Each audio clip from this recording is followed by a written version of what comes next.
Հրապարակ գրում է չի բացառվում, որ խորհրդանին իմպիչմենտի գործընթաց սկսելու առաջարկով դիմաց Արթուր ենք շարժումը, վարչապետը իր թեկնածուն առաջարկի, եթե այս իրավիճակը ձգվի ու որևէ թիմ թեկնածու չառաջադրի, Հայաստան դաշինքն առաջինն արձագանքելով գործընթացին, ասել էր, որ պատրաստ է 28 ստորագրություն տալ, այսինքն ամբողջ ֆրակցիայի ստորագրությունը, եթե նրանք հավաքեն մնացած 8 ստորագրությունները։ Պատիվ ունեմը հայտնել էր, որ այս պահին չունի թեկնածու, պատրաստ է առանց նախապայմանների քննարկել որևէ թեկնածուի հարցը, սակայն Էդմոն Մարուքյանի թեկնածությանի հայտ գալուց հետո պարզվեց թեկնածուի հետ կապված այնուամենայնիվ նախապայմաններ կան։ Նա չպետք է 20 թվականից հետո համագործակցած լինի իշխանությունների հետ, եթե երկու թիմերը ձգեն թեկնածուի հարցը, ապա հնարավոր է նախաձեռնողները ԱԺ-ին առաջարկեն ԱԱՑ նախկին տնօրեն Հայրենիք կուսակցության նախագահ Արթուր Վանեցյանի թեկնածությունը, գրում է թերթը ու նկատում, որ թերևս սրանով է պայմանավորված Վանեցյանի դեմ հակակարողությունը, չնայած նրան, որ նա քաղաքական ակտիվություն չի դրսևորում։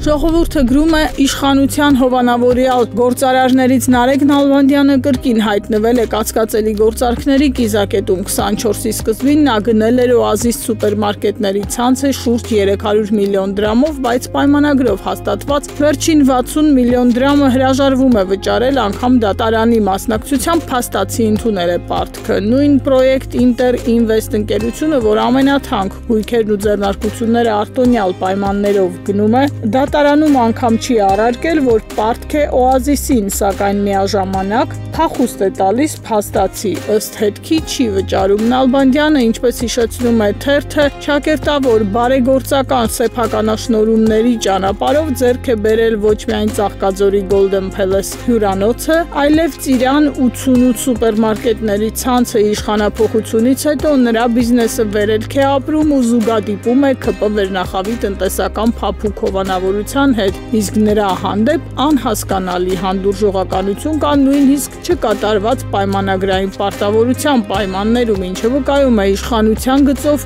մտերմությունը Հայաստանում շարունակում է գերազանցել իրավական պետության պահանջներին։ Պետությունն անպաշտպան է ՔՊ-ի մոտ կանգնած գործարարի համար, որը այլևս ոչ թե օրենք է խախտում, այլ քաղաքականացված անարդարություն։ Փաստը գրում է Փաշինյանի ՔՊ-ն պատրաստվում են նոր վարչության ընտրությունների, որոնք կայանալու են սեպտեմբերի 20-ին։ Էկոնոմիկայի նախարար Պապոյանը հայտարարել էր, որ վարչության կազմն էապես փոխվելու է մամուլում տեղեկություններ կան, որ Փաշինյանը ցանկանում է ընդլայնել կազմը, հեռացնել անցանկալիներին, թե վարչության ներկայիս անդամները, թե այլ բարձրաստիճան ՔՊ-ականներ այժմ լուրջ ջանքեր են գործադրում իրենց տեղն ունենալու համար։ Նախնական տեղեկություններով առաջադրումների փուլը կլինի հունիսի սկզբին։ Փաշինյանը որոշել է յուրահատուկ նախընտրական քարոզարշավ կազմակերպել, որը կներկայացնի հանրությանը, հաշվի առնելով ՔՊ վարչության խայտառակ փորձությունը, ուզում է այնպես անել, որ ընտրությունները լինեն թափանցիկ։ Այս ընտրությունները Փաշինյանի համար կարևոր են այն տեսանկյունից, թե այսպես ասած ում հետ է նա գնալու խորհրդարան, ումով է ձևավորելու նախընտրական ցուցակը։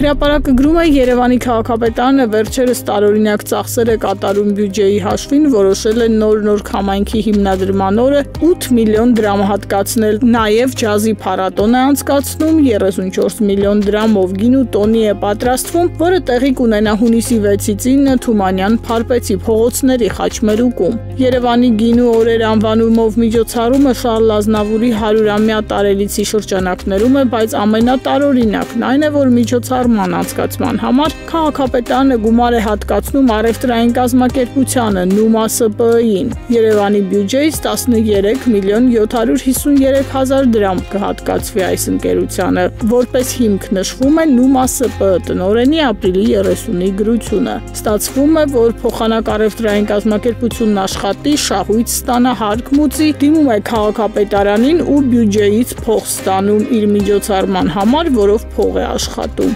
Տավուշի մարզի Իջևան քաղաքում գործող Նումա ՍՊ-ն առաջին անգամ չէ, որ գումար է ստանում պետությունից։ ՍՊ-ի ղեկավարը նույն ինքը Իվենտուրա ընկերության համահիմնադիր Մերի Բադալյանն է, որը գրեթե ամեն տարի Երևանի գինու օրերը կազմակերպելու համար գումար է ստանում։ 21-ին օրինակ 2.5 միլիոն դրամ է ստացել էկոնոմիկայի նախարարությունից փաստորեն ընկերության նախորժակը տարեցտարի բացվում է ու գինու օրերը տարեցտարի ավելի թանկ են նստում Երևանի վրա, գրում է թերթը։ Փաստում էլ կարդում ենք Փաշինյանի իշխանության թեթև ձեռքով շրջանառության մեջ է դրվել մի դիրքորոշում, որը նախատեսում է մուծման դիմաց ժամկետային պարտադիր զինծառայությունից ազատում, կրճատ ծառայություն։ Այս անգամ դրա ցեցը իշխանական падգամավորը գցեց, իսկ պաշտպանության նախարարը յուրովի առաջ տարավ մոտեցումը։ Փաշինյանական իշխանությունների հիմնավորումն այն է, թե ծնողները զանգվածաբար փոխում են զորակոչային տարիքի տղաների քաղաքացիությունը, որ բանակում չծառայեն։ Այստեղ ծագում են մի շարք հարցեր, ով է այս պատկերի ու այս իրավիճակի մեղավորը, նախկին ժամանակներում էլ են եղել խուսափելու դեպքեր, բայց այնպիսի տարածված զանգվածային բնույթ չեն կրել, ինչպես հիմա է։ Հենց Փաշինյանական իշխանությունն է հայոց բանակը վարկաբեկել, գցել հեղինակությունը ու ծառայությունը հանրային ընկալման մեջ որպես պատժամիջոց սահմանել։ Հենց Փաշինյանի իշխանությունն է երկիրն ու հասարակությունը բերել մի վիճակի, սերմանել այնպիսի վախեր ու անհանգստություններ, որ մարդիկ ինչ ասես անեն, որ իրենց զավակները չծառայեն։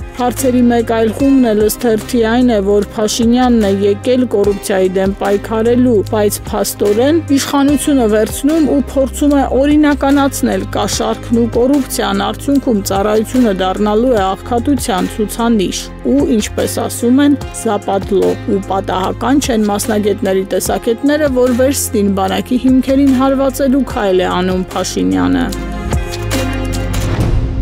Հրապարակում նույն թեմայով կարդում ենք, թե ՔՊ-ում խուլ դժգոհություն կա Հայկ Սարգսյանի նախագծի հետ կապված, որին նախօրեին կառավարությունը հավանություն տվեց։ Պատգամավորն առաջարկում է 15 ու 20 միլիոն դրամ վճարել 1 կամ 4 ամիս ծառայելու համար։ Կառավարությունը գումարն ավելացրել է, դարձրել է 18 ու 24։ ՔՊ-ում շատերը կարծում են, այս օրենքով խորացնելու են սոցիալական անարդարությունը, բանակը թողնելու են աղքատների հույսին, ուստի 1 ամսվա կետից ընդհանրապես պետք է հրաժարվել, որպեսզի գոնե մի քանի ամիս երիտասարդը բանակում անցկացնի։ Ներքին քննարկումներում նախագծի ընդունման փաստն այն է, թե այսպես թե այնպես հարուստներն ազատում են իրենց որդիներին, հետևաբար պետք է գումար սահմանել ու բյուջեն լցնել, այսինքն փոխանակ արատավոր երևույթը վերացնեն, օրենքով թույլատնում են մի տրամաբանությամբ, որ առաջ զինկոմիսարիատի աշխատողին էին փող տալիս, հիմա տան Փաշինյանին ու ՔՊ-ին։